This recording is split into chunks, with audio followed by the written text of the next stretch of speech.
ওরে ডলফিন রে, আমার চুলগুলোকে সুন্দর করে কেটে দিস। ওরে কাটবো রে, একেবারে কেটে দিছি। ওরে আল্লাহ রে, কি করলো রে? দাঁড়া, তোকে আমি ছাড়বো না। নিজের শরীরটাকে ঢাকার জন্য কয়েকটা পাতা দিয়ে একটা জামা বানিয়ে নি, তারপর একটা বোম তৈরি করে তোকে তো আমি শেষ করে দেব। টমির গায়ের লোমগুলো দিয়ে একটা জামা বানিয়ে নিয়েছি। ওরে আমাকে উড়িয়ে দিল রে। এখন আমি একটা কাঁকড়া নিয়ে ভেজে খাবো। ওরে অক্টোপাস আমাকে তাড়া করেছে, বাঁচাও কে। হ্যালো বস, এই যে আমি টমিকে ধরে নিয়ে এসেছি। এখন তুই কোথায় যাবি? তুই আমাকে বোমা মেরেছিলি। আমি তো এখনই চলে আসতেছি। বড় একটা বোম নিয়ে চলে আসবো। তোকে তো আমি ছাড়বো না, কিছুতেই ছাড়বো না। বোমটা দিয়ে অক্টোপাসটাকে উড়িয়ে দিয়েছি।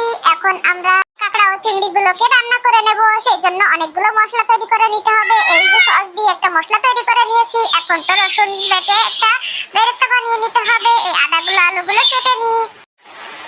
ওরে শয়তানেরা, তোদেরকে আমরা খুব মজা করে খেয়ে নিচ্ছি, দেখ কেমন লাগে। শামুক আর অক্টোপাস দিয়ে এবার একটা জামা পরে নি। দিনটা না, এখন দেখ কেমন লাগে।